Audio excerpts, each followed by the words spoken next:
recently watched Donovan Sharpe's video entitled "Why Most Black Men Don't Succeed in America," and I really like the content of this video. Mostly because I feel like the information that Donovan was sharing in this video doesn't just apply to black men. I think that it covers most men and young boys in America.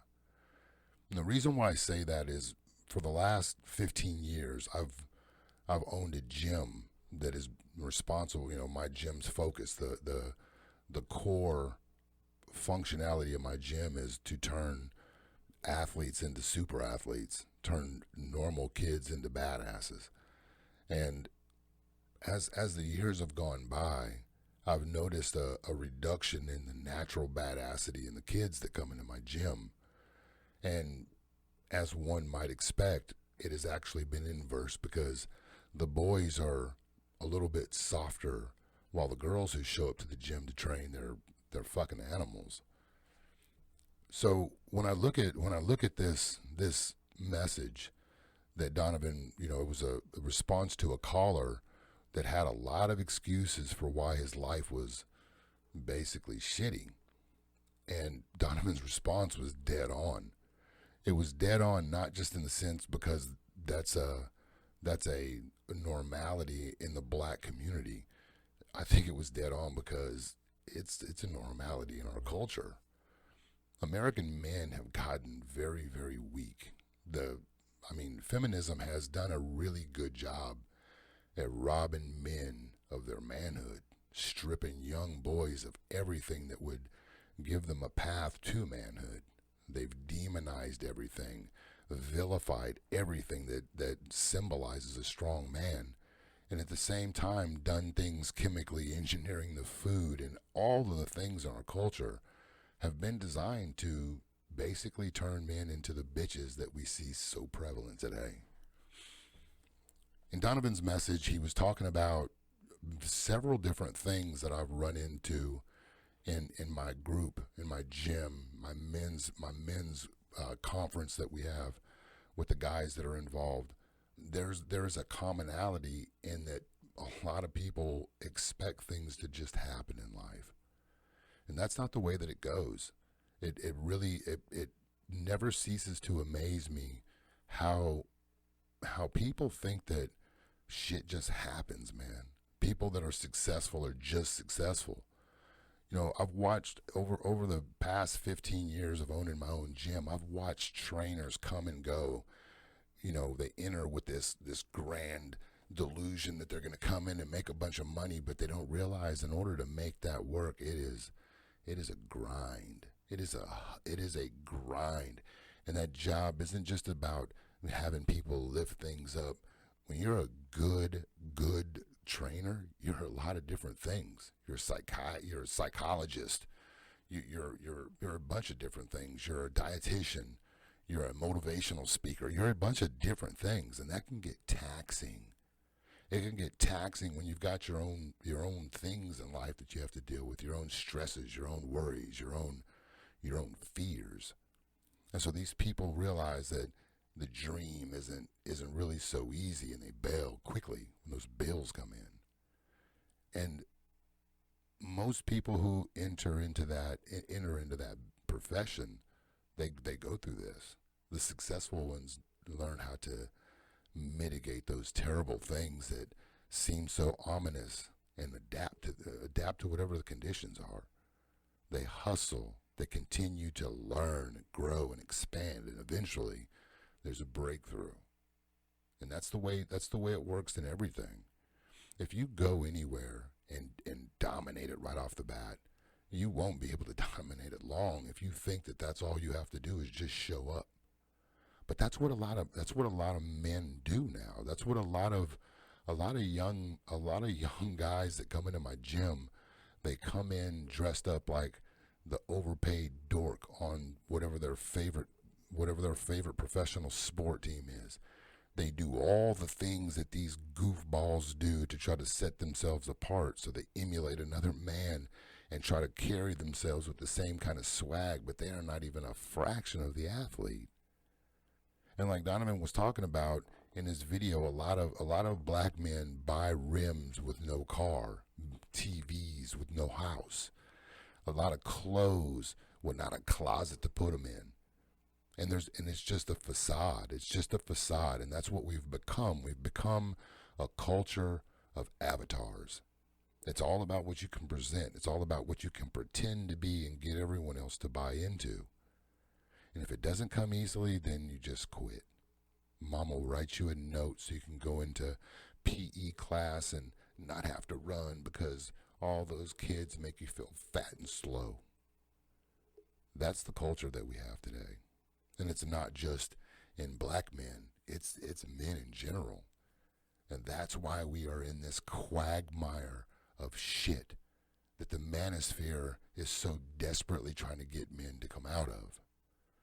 Well, my purpose is not just to point out problems. My function, my goal is to give men the tools, just to give you the tools to make your own way.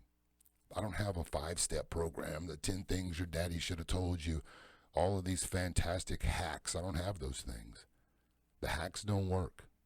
The shortcuts to whatever it is that you're trying to do is only going to lead you back to the beginning point.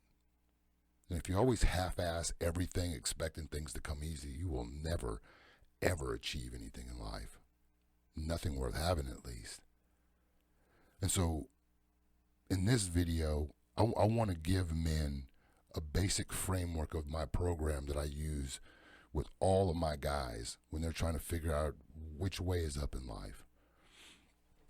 And I'm not going to tell you what to do. I'm not going to tell you how to do it. I'm just going to simply give you a place to look. Something that you can look at and do some critical thinking, some honest critical thinking about your own life and who you are and how you got to where you are and where you want to be. That's the most important thing. But just like anywhere, when you want to go somewhere in life, it's important to know where you've been and where you're at. And in dealing with who you are as a man, it's very important to understand where you've been and where you're at. Otherwise, you're just going to take off in a direction and end up hitting a wall or going off a cliff or end up right back where you started. So it's important to understand how you got to where you are today. I can't tell you that. I can simply show you where to look. Now, I believe that there are 4 pillars in our lives that they're never going to be in total balance. That is a fantasy. But I think that what we can do is try to bring them up to a level of equality to where it's a little bit more balanced than most of us have. And these are in order of importance, in my opinion, is your spirituality, your physicality, your profession, and your personal shit. Now, your spirituality, that right there is the most important thing, I believe. Now, I understand that it's real cool now to be anti-God,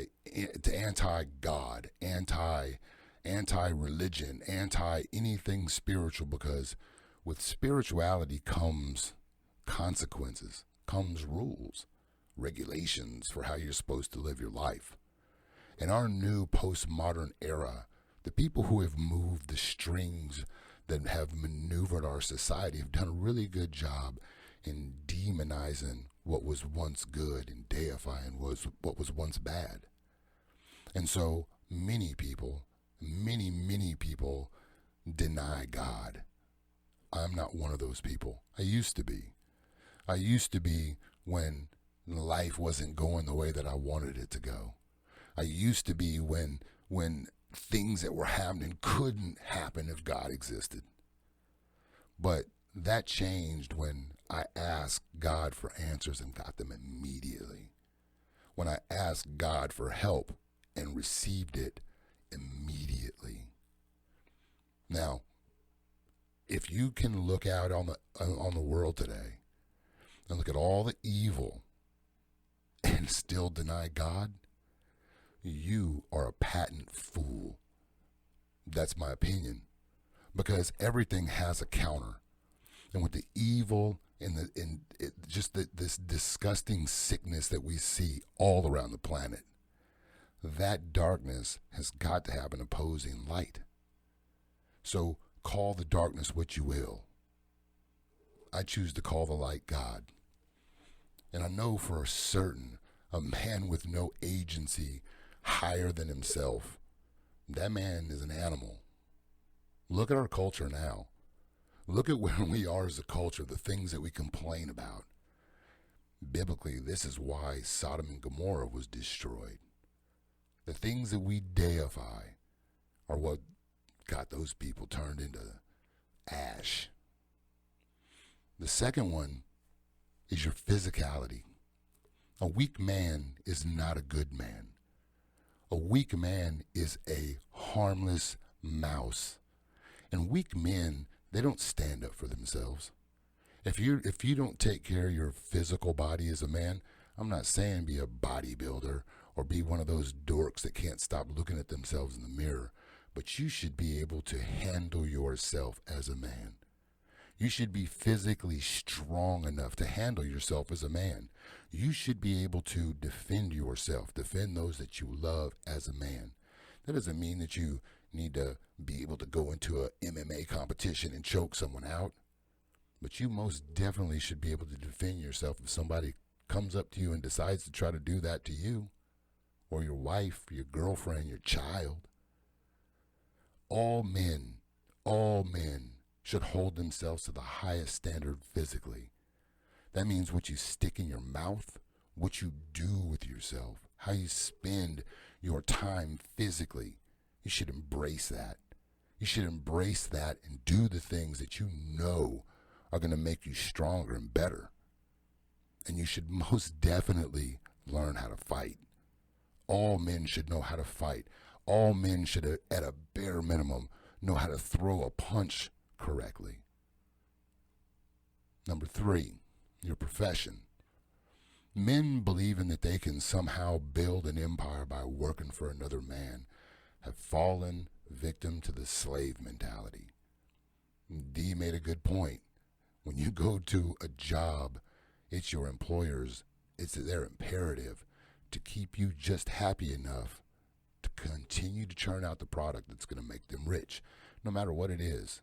Your wealth is not somebody else's concern. It's only yours. And by looking for a job, looking for a place where you can squeeze yourself in and try to grab enough crumbs to where you can build something, you will die looking for those same crumbs. See, I made that decision a long time ago when I got tired of Uncle Sam taking all my overtime out in taxes. I realized that as long as I continued to punch that clock, they were always going to find a way to keep me broke. And I didn't want to work there anyway. I didn't want to work, period. What I wanted to do was be an athlete. I was too old to do that. So what was the next best thing? Build them. That's what I knew how to do. And so I went about getting my certification, got a job as a personal trainer, sharpened up my iron for a couple of years, and then I bought my own gym. I bought my own gym that I ran for 12 years and recently opened another one. Don't wait for somebody else to give you the opportunity that you were sent here to perform. Find the thing that you love doing and then find a way to provide that service. If you do that, you will no longer have a job. You'll have something that you love doing. And you won't work another day in your life. Because every time you go to do your work, you will be happy. You'll be fulfilled. You'll be doing something that makes you feel good about your life instead of punching the clock and looking at it until it's time to punch it again. Now, finally, your personal. These things are your hobbies, your personal relationships, specifically with the opposite sex. So when you do these other things, you should have a group of friends, acquaintances that you interact with. But the people that you spend the most time with, those people are going to be reflective of who you are. Those people will mold who you'll be. Those people will either move you forward toward what you want to be or destroy what you hoped you would accomplish. There's only two things. Standing still is destruction. So your personal is the last thing on the list. Because if you flip these things over, that's how most people live. Most people flip this list over and they concentrate on the personal before they take care of the professional, before they take care of the physical. And most people don't even deal with the spiritual. If you want to deal with your life in a way that makes you feel like you're moving forward like a man, put your focus on these 4 areas and find out where you're not doing what you know you need to do. See, one of the keys in Donovan's video was how men want things to come easy. They do a little bit of work, it's a little bit hard, and they exfil. This is what our mantra is in my gym, my men's group, and life. Embrace what sucks. Embrace it. If you got a shitty job, that's on you. Embrace that. Do that job. Do that job better than anyone's ever done it before. And the universe will bless you for that. But if all you do is sit back and cry about what you wish you had and bitch about what that dude's got and all of these things, then you'll continue to get what you got. Look at these 4 areas in your life and find out what you are avoiding. What things absolutely suck that would make this change spiritually, wherever you're at there. Just dropping on your knees changes that if you haven't done that. Just ask for some help. Ask for some guidance. You don't have to get involved in religion. Just speak. Just speak and then listen. That's what spirituality is all about. That's what it's about, being connected, asking this vast universe for some guidance, for some help. Physicality is really simple. Whatever you're doing, do more. Do it harder. Get a little bit more intense. If you don't fight, start doing it. At a minimum, look up some training videos, some heavy bags, shadow boxing, do something. If you can't fight at all, if you don't know how to throw a punch, learn how to throw a punch. Just take a step and stay consistent with it. Do these things that are uncomfortable in your professional life. What are you doing or what are you not doing that you know you should do that would change that circumstance? Maybe you have a job you don't like. So how do you spend your spare time? Do you spend your spare time looking at YouTube videos, trying to learn about how to get your ex-girlfriend back? Or are you spending your time trying to cultivate some new skill set that's going to enable you to do something that you enjoy doing? And in your professional life, this is the biggest one that a lot of people might have problems with. This isn't about adding. This is probably about subtracting. You need to look at the things that you pull in your personal life, your hobbies, how you waste your time, who you hang out with.